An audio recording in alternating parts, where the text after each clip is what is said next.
Jaya Radha Madhava Kunja Bihari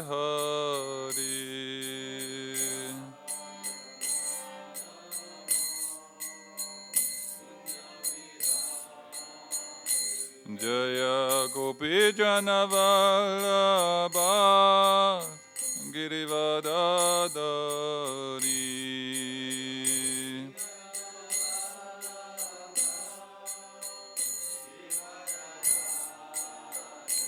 Jaya Gopi Jana Vallabha Girivadadari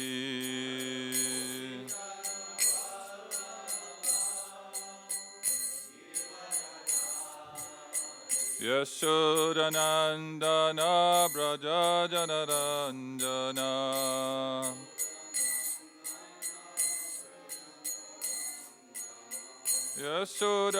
Yashodanandana Braja Janaranjana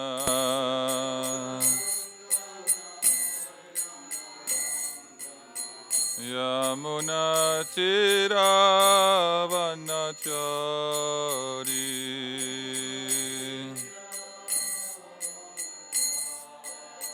Yamuna Chiravanachari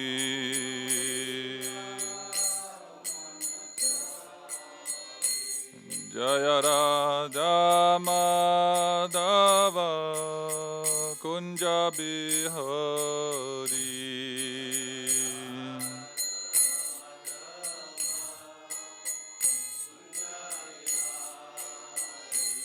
Jaya Radha Madhava Kunja Bihari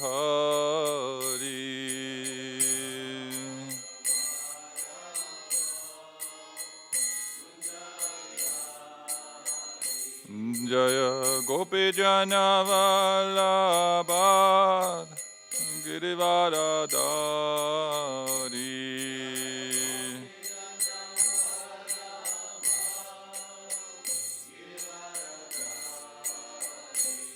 Jaya Gopi Jana Vallabha Girivadadari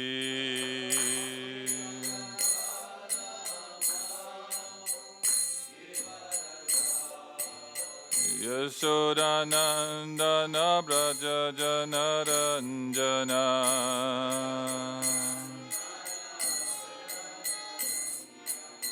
Yashodanandana Braja Janaranjana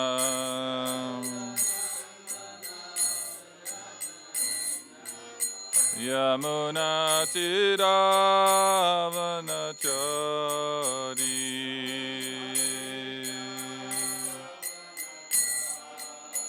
Yamuna Chiravanachari Jaya Shri Krishna Chaitanya Prabhu Nityananda Shri Advaita Gadadhara Srivasari Gaura Bhakta Vrinda Jaya Shri Krishna Chaitanya Prabhu Nityananda Shri Advaita Gadadhara Srivasari Gaura Bhakta Vrinda Hare Krishna Hare Krishna Krishna Krishna Hare Hare Hare Rama Hare Rama Rama Rama Hare Hare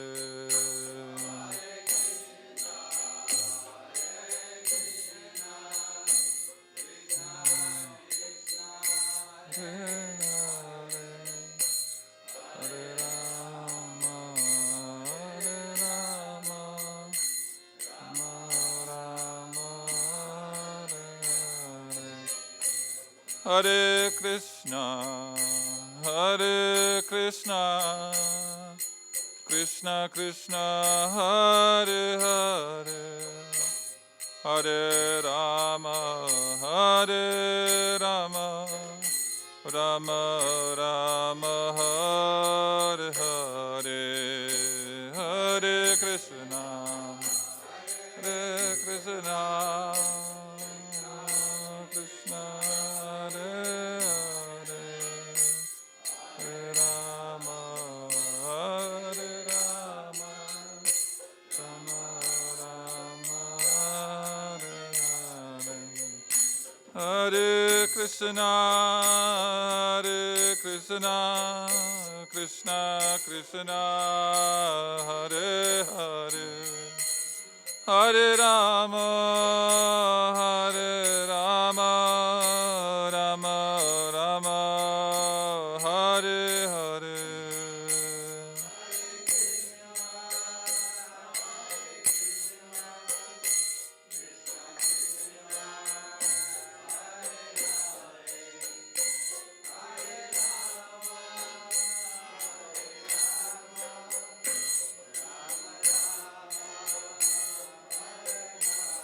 Jaya Jaya Prabhupada, Prabhupada, Prabhupada, Jaya Jaya Prabhupada.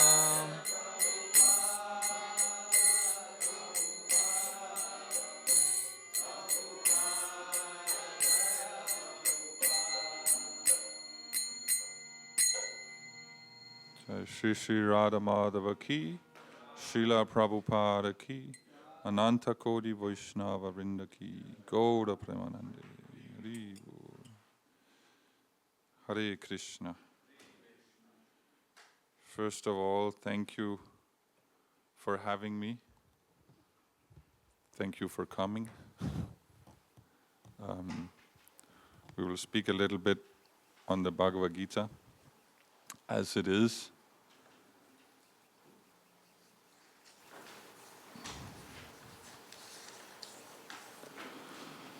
Om Namo Bhagavate Vasudevaya.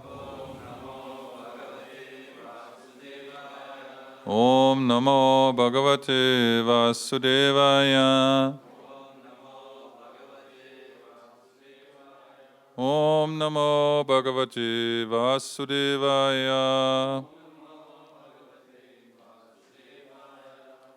So we're reading, as I said, from Bhagavad-Gita as it is, chapter 10, entitled The Opulence of the Absolute, text number 10.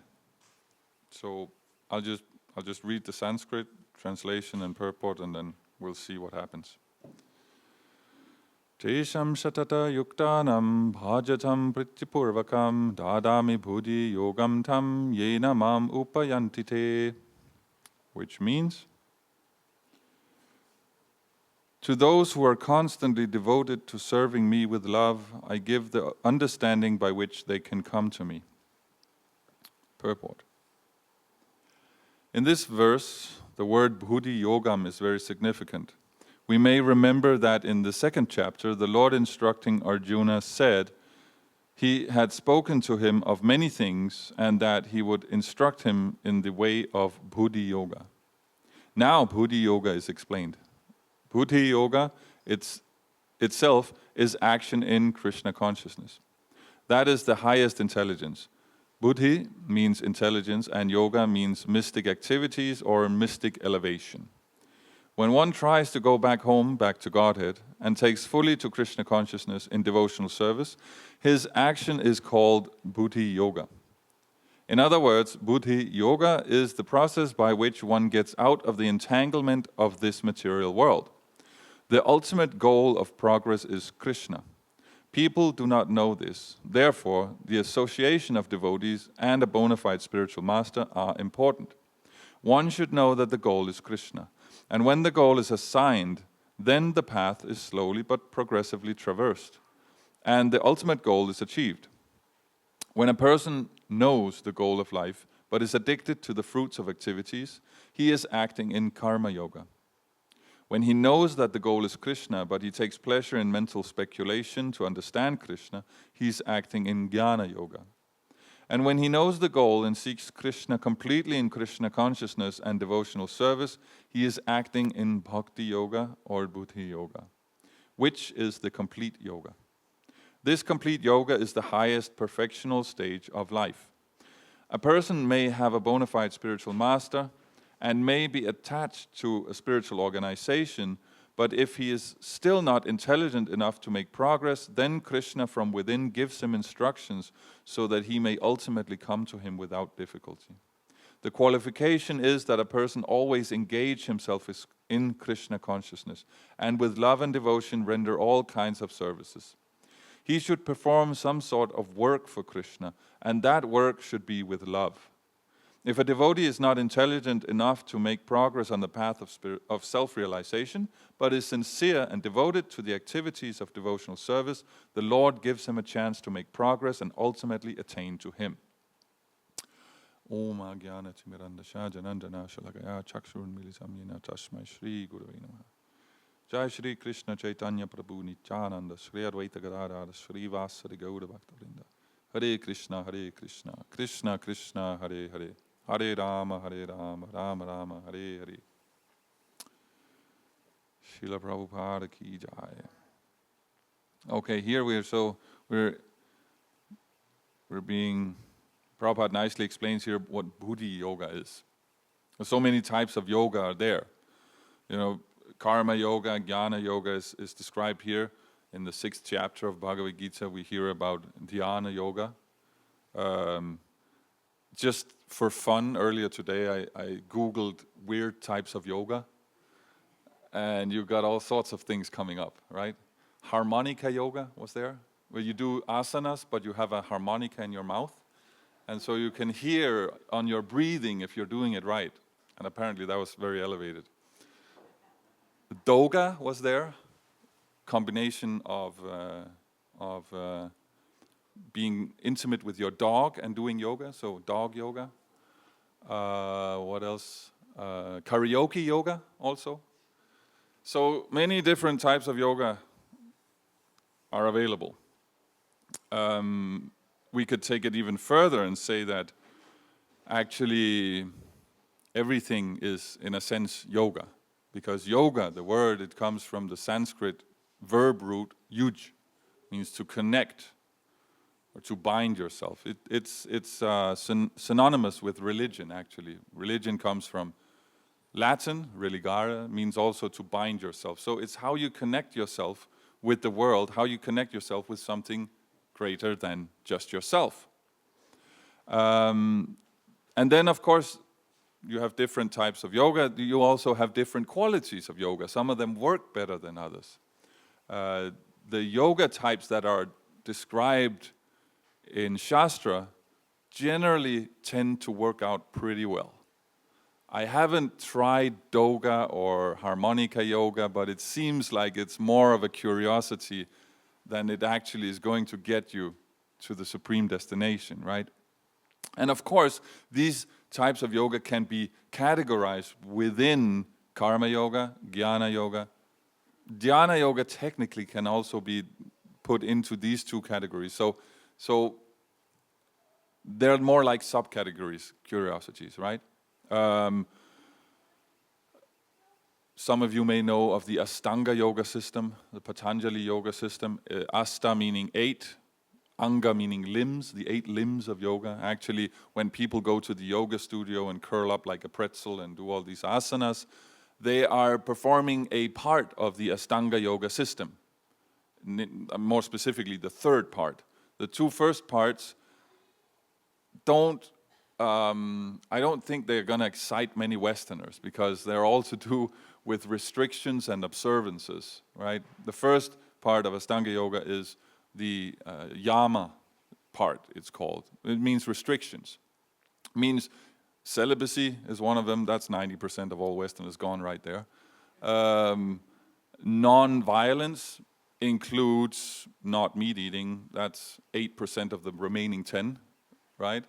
Non-lying, and so on, things that are meant to restrict us, non-possessiveness, not too much shopping. So, I mean, basically that's the last 2% right there. And then you have observances, purity of mind, self-study, study of scripture, contemplation on the Supreme, that are meant to, see, the first part is meant to not distract us. It's like we know the example of the elephant bath. You take a bath, and then the elephant loves to take a bath, and then when it's done with the bath, it goes and puts like dirt on itself, because that's just, it feels good. I'm in Mayapur half of the year, and we have a couple of elephants there, and every time I'm walking to the Gurukul, and we walk right past where they are, and usually they're standing there chewing on something, and they have this little bunch of twigs and leaves and stuff on their back, and it's almost like they're thinking camouflage, you know, nobody can see me, I'm hidden. But in terms of cleanliness and such, it doesn't really function very well. It's just you clean yourself and then you get dirty again. So that's the first part we have to get rid of, is that which actually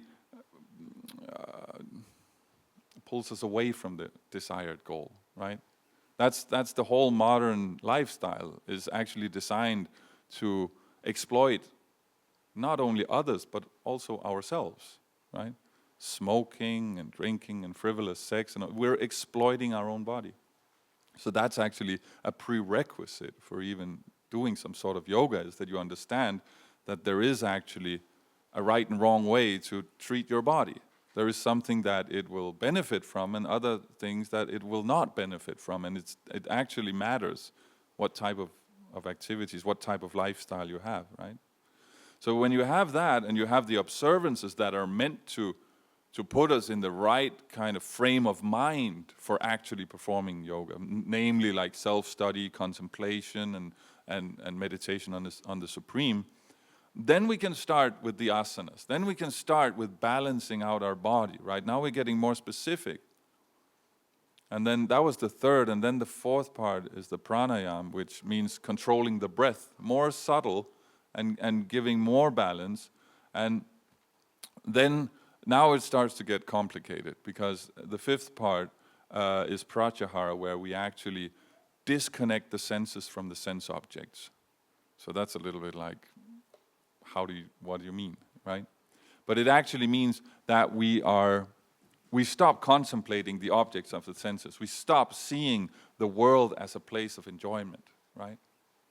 Now when that happens, we can focus the mind on one place, right? Because before, when we're contemplating the objects of the senses, the mind is always directed this way, that way, because there's always a sense object that comes in. There's always something that could be enjoyed, right? So when you get rid of that, you can actually concentrate. That's one of the fun parts, right? When I distribute books, I usually tell people that it's kind of like a tablet, but you have a lot of screens, and then they don't move. So it's like this. Because people can't read books anymore, because they've been so much on the internet and Facebook that their mind is so used to clicking around and not concentrating that actually sitting down and reading a book is too difficult, right? So that we have to stop, you know? And that stops when we stop seeing the objects as objects of our enjoyment. So then we can concentrate. Now when we concentrate, we can focus, right? That's like turning up the power of the consciousness, right? You can focus on one point. It's called meditation, dharana, right? And then finally you have samadhi. That's the perfection of yoga. Samadhi means you take that focus and then you put the super soul there. And you're only focusing on the Supreme, right? Now so that sounds great, a little bit confusing, but why not, you know? The problem is it doesn't practically work. Because what happens as you purify yourself is that you're dealing properly, and then there are no restrictions. Like if you follow the laws of the land, the police are not going to harass you. So in the same way, if you're you're progressing towards complete self-realization, the modes will not obstruct you. And then you become proud. When you start having like these mystic cities, you become proud. That, wow, I'm really advanced. And even though you are, that's not exactly a very good mentality for self-realization. So then you fall down again, right? So that's the problem with all these variations of yoga, right? We have a material body. It's also called the Stula Sharir. We have a subtle body. Some of you may know it, that this is something that modern science is still baffled about, the subtle body, which is pretty simple for guys like us. But it consists of the mind, the intelligence, and the sense of self, right? So let's just run through the subtle body. A thought. We sense something. I'm seeing something. You're here. I'm seeing you. Prabhupada is sitting in the back. That goes into the mind first. The mind just says positive or negative. It's either attracted or it rejects it, based on my previous experiences, my previous samskaras. It doesn't have anything necessarily to do with reality. Usually it has something to do with reality. I'll give you an example. Here I'm seeing nice devotees. I'm usually comfortable in this situation. So for me, this is a positive situation. My mind goes thumbs up, right? So when I was a child, I was bit by a dog. So if a dog came in now, my mind would go bad. Has nothing to do with the dog. Maybe the sweetest dog in the world. Maybe a self-realized dog. I don't know. But based on my past samskaras, it gets the thumbs down. It has nothing to do with what actually goes on. It's just something that's accumulated in my mind, right? So that's what the mind does.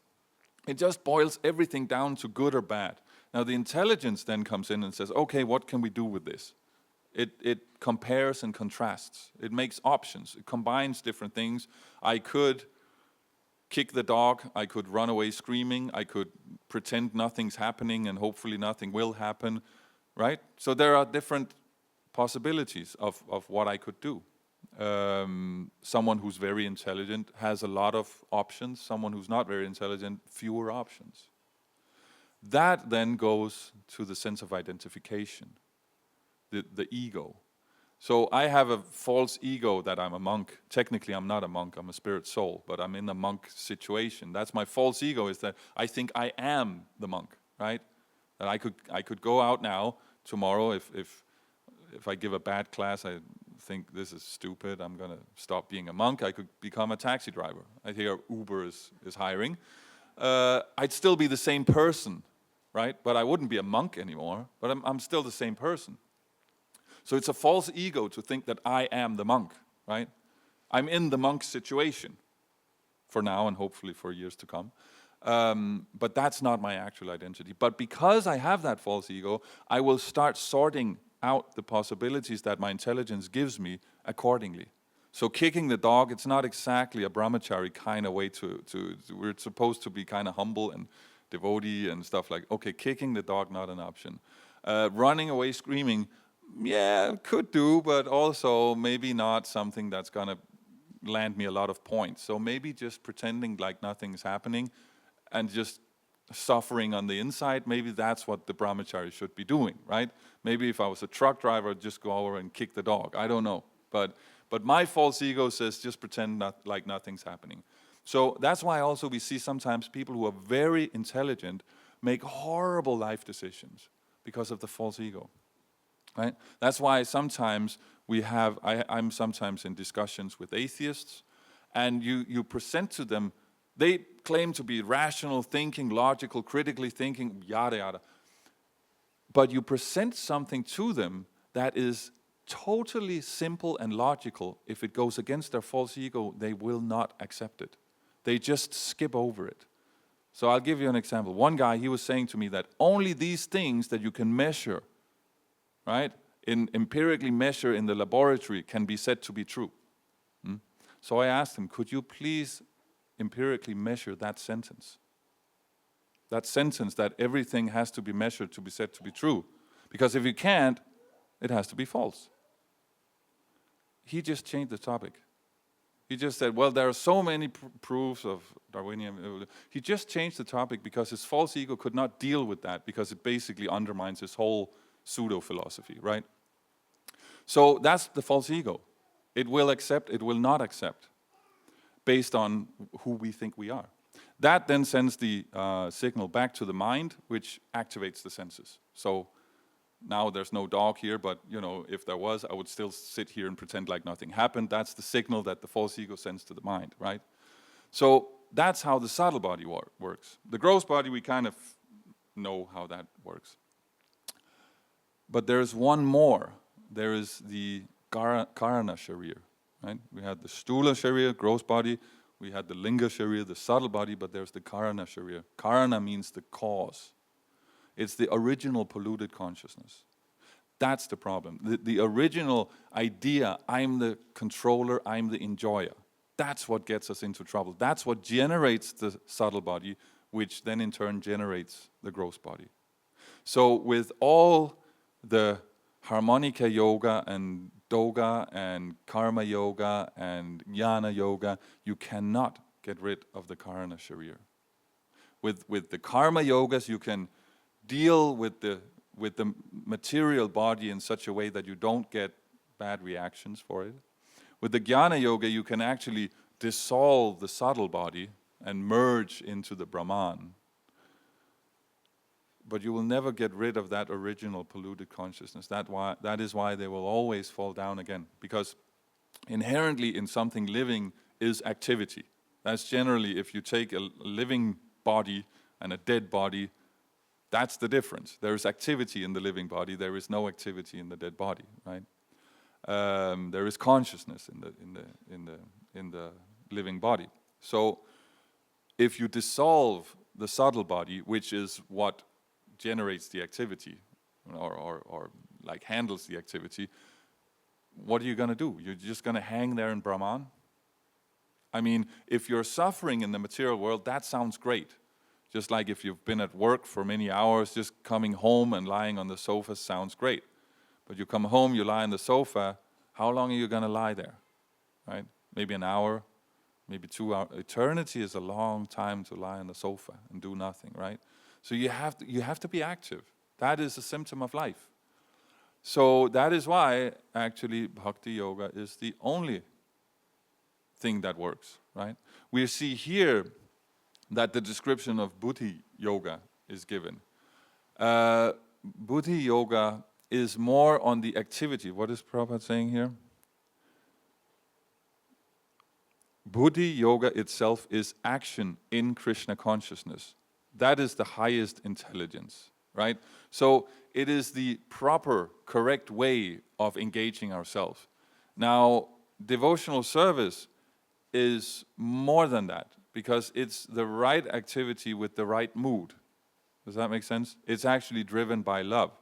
Now, technically, Buddhi Yoga, it's the highest intelligence. If I want to be happy, I will engage in Buddhi Yoga, because that's the only thing that I get that. That's not bhakti, because bhakti has to be favorable for Krishna. Does that make sense? That we have to work for Krishna's pleasure rather than our own pleasure. So they're not completely synonymous, even though it's very close. So what we want is devotional service. Prabhupada is very specific when he translates. So when he says devotional service, it's not a random. Like I saw another very advanced devotee. He had translated it divine love, which, okay, yeah, you could say it is. But what do you do with divine love? Again, do you just kind of sit and love? No, devotional service, devotion. There's a mood and there's an activity that you express that mood through, right? So yeah, so like that's sometimes the mistake husbands do, that they forget to show and tell the wife that they love her. And then she gets grumpy, and the guy is like, well, I don't know, I told you 6 months ago. I mean, I'll let you know if something changes, right? He's like, what's the big deal? But that's not a relationship. A relationship is manifest through expression, through activity, right? That's devotional service, that we do something for Krishna. Not just that we think about him, unless we are very much in trance, but that we actually do something. And specifically for us in our situation because we are beginners. We need practice, right? So that is why it's so important, and Prabhupada also stresses this in this purport, that we perform all sorts of services. That's what he says, I think. Anyway, I can't find it now. But he says something to that effect, that all sorts of service should be performed. The beauty of bhakti is that it is everywhere. We can perform bhakti in all situations. Any other type of yoga is either dependent on a harmonica or a dog, or or even jhana yoga. You have to find a secluded place, and you have Jai Shishu Radha Gopi Vallabha Ki. So you have to sit in the desert and light fires if you want to perform austerities, or you have to, so many things. But Bhakti Yoga, it includes everything because it goes the other way. It takes Krishna first, and Krishna is manifest in everything.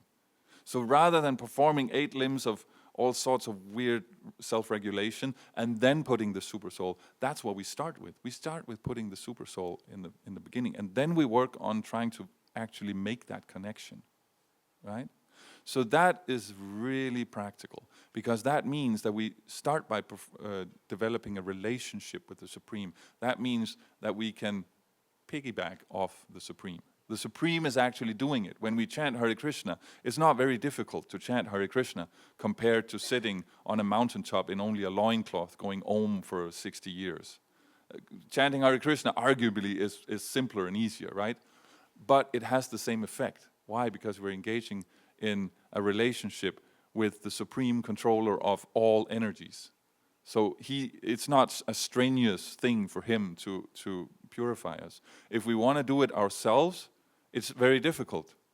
That's why we get proud when it works, right? Because it's a very big feat to be completely. But when you engage in bhakti, that doesn't happen. So, like Prabhupada said, chanting, dancing, feasting, that's pretty much what we do. And we get the same effect, right? So that's why Bhakti Yoga is the supreme. And it is the only thing that can take care of that karana sharir. That original polluted consciousness is only taken care of by bhakti because the humility is there, right? If you've done something very difficult, like purifying yourself mechanically through all these processes, then you are strengthening the original polluted consciousness. I am the controller. I can enjoy this because I can do whatever I want. That's what happened with our friend Hiranyakashipu, right? But how strong was he? He was controlling the planets. The demigods were shaking in their boots when he raised his eyebrow. And he was constantly angry. Why? Because of a 5-year-old kid, his own son. So how strong are you? 5-year-old kid has got you completely fried out. So how strong are you? Right? On the other end of the scale, we have Radharani. And then there's everything in between. Now Radharani doesn't care about anything except Krishna. There's nothing that is important except Krishna. So if we want to follow that example, it is easy for us to fall into a common trap of saying, no, but the externals doesn't matter, it's just about Krishna. But if we notice Krishna's relationship with Radharani, it is completely restricted. He cannot, in any situation, he has to run off in the middle of the night, right? He's not supposed to hang out with her. When he's at Mother Yashoda's house, out with the cowherd boys, they can't act. They're kind of stealing glances, but that's all. It's super restricted. That's what gives it that extra taste, right? That in the spiritual, actually, obstacles are not problems. They are sources of taste, because then you can overcome them. In the material world, obstacles are problems because I have this idea that I should be in control. This obstacle is proving that I'm not in control. It's a problem. I don't like that. It messes with my identity. I think I'm in control. Now I'm not. What's up with that? Right? So if we can understand that it's not about being in control, and it's about performing all sorts of activities for Krishna, then suddenly we have a very simple and nice situation going for us. Coming to a place like this, you can do anything. And it's not about being in control, so you don't cash it in. What I mean is, don't tell anyone. Don't just come. This is one of my favorite, my absolute favorite activity. Go somewhere, do something nice, and don't tell anyone. Because then it's only between you and Krishna. And that you can take with you. I have small, insignificant stuff I've done years ago, and I'm not going to tell you about it because that means I cash it in. Then it doesn't have that potency anymore. Do you know what I mean? If I cash it in, you all say, "Oh, that was nice." It's gone. Then I have to find something else. So I have like a little bit of a catalog of stuff I've done that I haven't told anyone, and I can enjoy that because it's just between me and Krishna. So that's what you get if you understand that. Just do something, and don't try and be in control. You get a situation where everybody is just contributing. There's a saying that when a Vaishnava leaves a room, it should be more tidy than when he entered the room. Right? That's actually what bhakti is. It's not necessarily about book scores, although that's good, getting the books out there. But we have a tendency to get a little bit passionate about these things. It's about the performance itself. It's about making the activity a meditation in itself. Right? The queens of Dwarka, they're always cleaning the temple. It's in Vaikuntha, nothing gets dirty. Why are you cleaning the temple? Because it's a nice activity to do for Krishna. What else would we do? Sit around watching America's Got Talent? No. You perform activities without trying to be the controller for the pleasure of Krishna. That is our business. Right? So that's the spiritual world. In that way, we can make Vaikuntha right here. And it's that simple, It's so simple we miss it. Because we're ambitious. I'm ambitious. A traveling preacher and everything, yada, yada. So trying to take it down to that very simple and very humble position is actually what distinguishes bhakti from anything else. Externally, it may look exactly the same, right? That you see Bhagavad-Gita here. Arjuna in the beginning of Bhagavad-Gita and Arjuna in the end of Bhagavad-Gita, what he's doing looks exactly the same. There's nothing. The external situation doesn't change, right? That's what he's trying in the beginning, saying, this is stupid, war is bad, my family is there, all my friends are there, I'm not going to enjoy anything anyway, so I'm just going to go to the forest and just be, I don't know, Om or something. And Krishna says, you're a fool, you're not going to do that. You're a fighter. You're going to go out there in the forest and you're going to find someone to fight there. Start chopping down trees or whatever.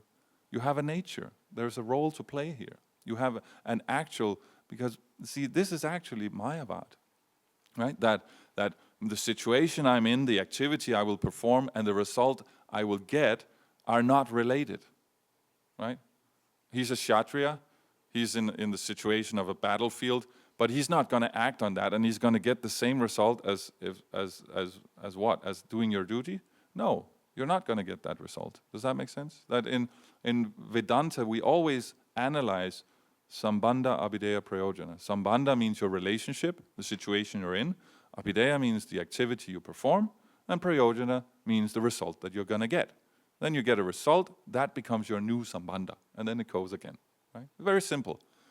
So we have to understand that duty means that there is a connection between the situation you're in, the activity you perform, and the result you're going to get. Right? We see oftentimes when we try and preach to people, we say, that's a very common thing, that, I have my own process, or we all have our own way of connecting with the Supreme. You know, we're all individuals. I got a lot of that in Sedona, in Arizona. It's one of the, like kind of a little bit of a hippie spiritual place. A lot of crystal healing, a lot of shamanism going on, a lot of dream healing, stuff like that. You know, and it was arguably maybe the most difficult place I've been in terms of actually connecting with people, because it didn't matter what I said. It was like, yeah, no, that's really, yeah, cool, man. Yeah, and you know, we all have our own way of connecting. No, you can't just make stuff up and then think you're going to get a result. There is an actual way things work, right? The way we may perform it on the detail, that's different, but we can't just make stuff up, right? The situation you're in. Now, I am in a brahmachari situation. I may not be a brahmachari by constitutional position, but I am in that situation. The activities I perform are going to affect the outcome I'm going to get, right? If I start acting like a grihastha, people are not going to appreciate that. That's weird, you know, because why are you, wearing that?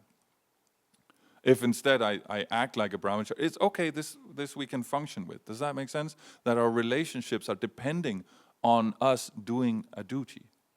Right? That's why the first actual instruction in Bhagavad-Gita is you do your duty, not someone else's duty. It doesn't matter if you do it imperfectly, it's your duty, so you do it. You'll get better. You just keep doing it, you'll get better. But if you don't have the character, that's what's the metaphysic, the subtle body is where your character is. If you don't have the character, you're not going to, if it's not your duty, you're not going to keep performing it. It's just going to be a disturbance. Does that make sense? That sometimes it comes up that everybody should, basically be able to do anything, right? That Varnashram, we don't need it, we're devotees, anyone can do anything. That's great if everyone is a Paramahamsa. Then that's true. But is that the case? Let's be honest, No, we're neophytes. We need guidance. We need to be instructed. Do your duty. This is what you do. Usually we start with pots and toilets, and then we work from there. So when people ask me how I got in this situation, I usually say that I scrubbed the toilets at Bhaktivedanta Manor. Because what I noticed was that those who didn't want to scrub the toilets, they didn't really move past that stage.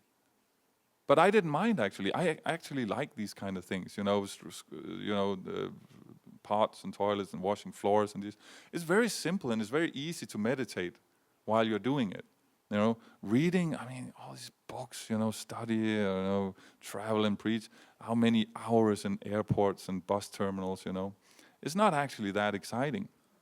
So performing our duty is the prerequisite for actually making advancement. And it just so happened to go very well with the absolute highest of devotional service, what we were talking about before, that detail, that doing the little things without anyone noticing, right? Not being the temple president. Why do everyone wants to be the temple president? Is the one guy we always complain about. Right? There's someone laughing here. So they're doing amazing service, but if we notice, how do we glorify devotees? Oh, she's so humble, he's so humble, he's just doing his duty and always there before the others, always there after everyone else has gone home. You're basically describing a Shudra. But a Shudra with the right mentality, that's a pure devotee. Because everything is just doing service for the Lord. So it comes to that detail. Now, so the way to practice that is just doing duty, right? So that is how we remove this false ego and obtain the real ego, and ultimately how we return to the spiritual world, right? It's so simple we miss it. It's right in front of us, right? You see something lying on the floor, you pick it up. Devotional service, right there.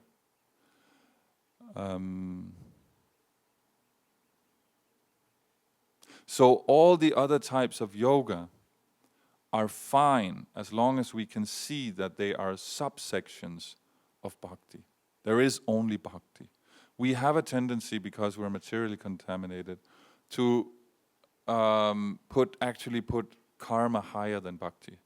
That I need certain material facilities, or I need a certain material setup or situation before I can do my bhakti. But that's not true.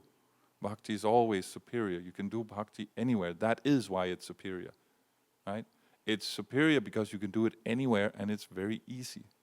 Sometimes we think that like yogis who are very sense-controlled, that they're on a high level. No, they're actually on a lower level because they're dependent on that. Right? They can't do it anywhere. They need some impressive situation in order to get into their meditation. Prabhupada, he didn't need anything. You know, it didn't matter. Grahasta, sannyasi, America, Australia, India, it really doesn't matter. Wherever he is, he's just trying to serve and bring others a little bit closer to Krishna. That is how it's done, right? That if you're Krishna's devotee, you're not really his devotee, but if you're the devotee of his devotee, if you're serving the servant, that's the real devotion. That's how we show our devotion. So that's why it's so wonderful that we have a temple like this, because that is a place where we can do that, where we can generate those relationships, right? It can be anywhere, you know, whoever random, like I was at Harvard a few days ago, and you just sit down there and you do devotional service there. It just doesn't matter. You just sit down, people come, especially if you're dressed like this. It's like people have to kind of figure out who's that guy.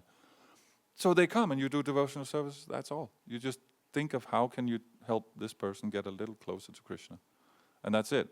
But arguably here, I can do it more effectively because there's not one of you, there's maybe, 40 of you sitting here now. So the temple is a facility to generate these relationships that can help us advance.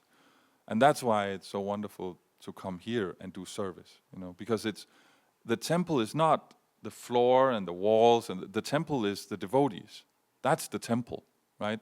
Anyone who comes to a holy place just to take a bath is considered no more advanced than a cow or an ass. That's a verse, sloka. So this is like the holy place. Anywhere Krishna is being worshipped is just as good as the holy dham. So to come here and do service and develop those loving relationships is very, very potent, right? So that's a facility. So we should never think that, oh, you know, I have to go because it's cleaning day, I have to go and do some. No, it's a privilege. And we feel that afterwards when we do it. We can feel it when we've done it. It's our material conditioning, that little material mind that says, oh, this is going to be boring, you know, can we just go on the internet instead, you know, I don't feel so good. That's all sorts of excuses. And the trick is that the mind has been with us so long that it's learned to speak with the same kind of voice as the super soul. That's why it doesn't work, this thing, just follow your heart, because we can't distinguish the mind from the heart. Sometimes we really think we're following the heart, and then suddenly we figure out, oh my God, that was not the heart, that was the mind, right? So that's why we need this sadhana, this practice. That will separate the mind from the heart, and then we can become true devotees, right? So that's a little bit about the process and the different types of yoga and how we make sure that we progress nicely. So final thing, of course, is spiritual guidance. We need to follow authority, right? That we need to find some spiritual authority that can guide us, because the spiritual authority has been where we are. We are where we are because we haven't achieved perfection. That means we have some unwanted desires, anarthas it's called. These unwanted desires are our illusions about ourselves, illusions about what will make me happy, illusions about my identity, right? It's interesting, Yudhishthira Maharaj says in Mahabharata that the most amazing thing is that we know that everyone is going to die, but we think that I'm not going to die. That's amazing.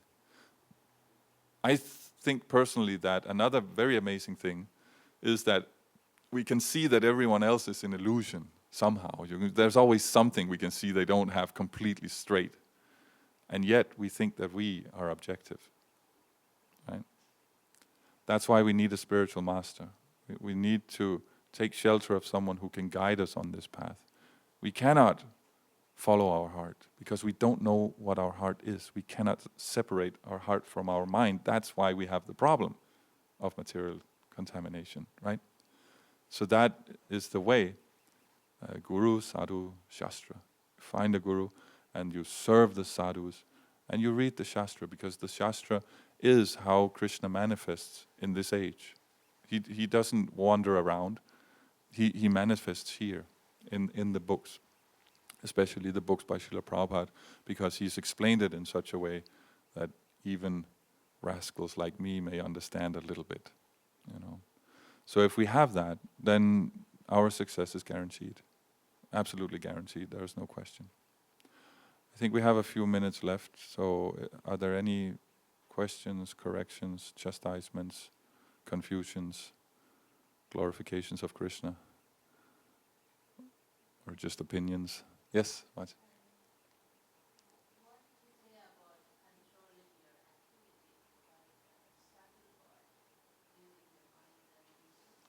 Controlling your subtle body, your activities through your subtle body. Yes, yes. That is why we use the term duties, because we have certain duties, like Arjuna here is a kshatriya, so he has certain duties based on that. Others may be in a different mind state, they may be intellectuals, they may be business oriented, or they may be just a regular person. Based on that, there is duty. That means that the duty is tailored to your mind. It's tailored to your subtle body. And when you perform that, then it will regulate the activities of the gross body, so that the senses don't run amok. Because that's the tendency of the senses, is that the more you try to please them, the more greedy they become. We can see that. Just go out and see anyone who has any sort of bad habit. It's because they just cannot control that sense. Whether it's this or that thing, doesn't matter, right? So if we tailor the duties to whatever specific subtle body we have, then we can control the activities of the gross body, and we won't have these bad reactions that will keep us from devotional service, right? If you have to think about getting drugs every day, you're not going to be performing a lot of devotional service. Or if you're completely obsessed with your looks, right? Sometimes young women, they can't leave the house until they've been in front of the mirror for 2 hours. You're not going to be performing a lot of devotional service in those 2 hours. So arguably, try to tone it down a little bit, So if we can pinpoint that and say, okay, here are a set of duties. If you perform them, we guarantee you will be happy. And then the person experiences that happiness starts coming. It will increase faith a lot. And then you can deal with anarthas. See, anarthas, we should never take anything away from anyone. That is against the principle of the soul. For spiritual activities, everything's always expanding. Krishna's qualities are always expanding to the point where he doesn't even understand himself. So we are of that same quality, not quantity, but quality. So that means when we take stuff away, if we start preaching to others, no, you can't intoxicate, you can't eat meat, you can't this, that is unnatural for them. It doesn't make sense, so they will not be attracted. What we do is we give them a higher taste. We give them prasad, we give them kirtan, we give, oh, this is nice, how do I increase this? Okay, you just let go of this and this and this, then you will increase. So then suddenly it becomes increasing. Does that make sense? So that is what the duty is actually designed to do, is to regulate you in some activity that you actually like performing, that comes natural to you. So for me, reading comes natural. So I'm functioning in the capacity of a brahmana now. I study, I teach, that's what I do. For others, it may be like a businessman, he will see business opportunities anywhere. It doesn't matter where he is. He will see, oh, I can make money off this. So let him do that for Krishna. Then it becomes regulated. The higher taste comes, and he is able to give up all sorts of other things. We have the problem that we're actually Varna Shankara. In Kali Yuga, we are mixed varnas. So that means we have a little bit of everything. So I want the respect of the intellectual, I want the influence of the administrator, I want the facility of the businessman, and I want the complete absence of responsibility of the Sudra, right? Sounds great. Doesn't work like that, unfortunately.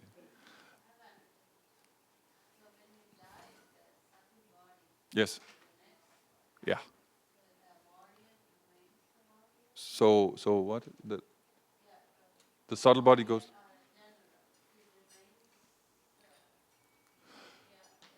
It can change. It can change. Generally, we say don't try and change your subtle body because it's not going to work. But it can change. It's just that it doesn't make any sense. It's not worth it because where we are going is not related to this. Does that make sense? If you're in let's say you have the Vaishya mentality, you use that to go to the spiritual world. There's no need to use it to go to the Kshatriya conditioning because all conditioning is bad.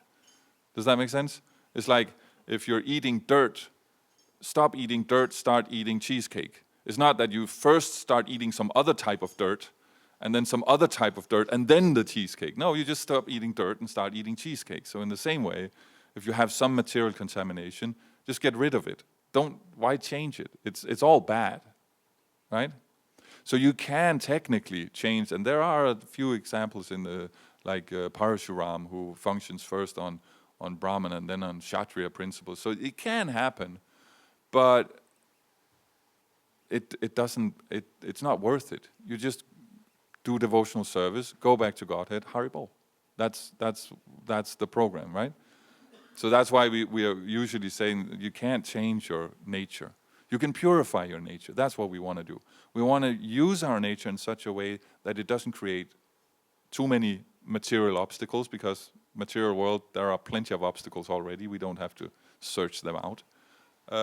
And that it will actually be purifying for us. So that's where the duty comes in. Does that work? Is that okay? Thank you. Hare Krishna. Anyone else has something? Yes. Well, when we're talking about constitutional position, we're talking about morals. And we continually find, especially in this day and age, people much more entrenched in the mode of passion and ignorance, passionately involved in doing ignorant things. We are told when we come to this movement that we must at least rise, it's actually in the scriptures, Bhagavad-Gita, to the mode of goodness.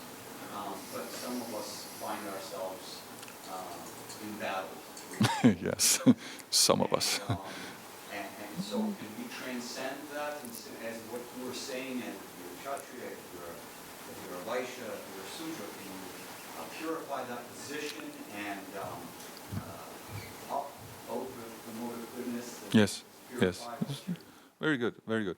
Yes, so we have a constitutional position and acquired position, right? Conditioned position. So the constitutional position is transcendental. That's the position of the soul. It is a servant of Krishna. It is full of knowledge, it's eternal, and it's blissful by nature. That's just what it is. Now, for millions of years, we've been covering that over so we can't see it anymore. And that's where the passion and the ignorance comes in, right? So it's said that we have to come to the mode of goodness in order to do devotional service. But for that, we have to understand what is goodness actually. Well, pure goodness is devotional service. So when we say mode of goodness, it means that there's still a mix of passion and ignorance. When we say mode of passion, there's still a mix of ignorance and goodness. When we say mode of ignorance, there's still a mix of passion and goodness. Does that make sense? That it's mixed. So when we say mode of goodness, we mean predominantly. And that's what the whole sadhana is actually for regulating ourselves. Everything runs on bhava. So the sadhana specifically is for regulating ourselves so we come to that mode of goodness. That is still material. That's one of the tricky things, that piety technically is sinful. Because it means you're not connecting it to Krishna. When you say it's just pious, you can be Hiranyakashipu, very pious. Followed all the regulations, very renounced, biggest demon in the history of the universe, right? So unless you connect it with Krishna, it's sinful. So that's the real goodness, is connecting with Krishna. Then you can connect anything. You know, how many of us use the Vedic recommendations for cleanliness? Technically, that's ignorance, but we connect it with Krishna, it works. It's fine, because the relationship is there, because the mood is there. The Karna Sharira is taken care of. Then automatically, the Linga Sharira and Stula Sharira are also taken care of. We have the example of someone who's in the shower. No need to point out he's dirty. He's in the shower, right? So in the same way, if we just put Krishna in the center, it doesn't matter. We will automatically come to the mode of goodness. Does that make sense? So they feed off each other. So prior you mentioned don't just think of Krishna, you have to do. Yes. But you're doing all day long, so you can just think while you're doing. Yes. And you're set. Pretty much. How does this satisfy Krishna? Look at everything in this room. How does it satisfy Krishna? Everything in your own house, you know, how is this beneficial for Krishna? What am I doing now? Does Krishna like this? If you've read Bhagavad-Gita and heard a few classes, you'll know. So that's all. It's that simple. I think something's about to happen. Radharaj Srimad Bhagavad-Gita ki, Srila Prabhupada ki, Gaura Pramananda. Hare Krishna.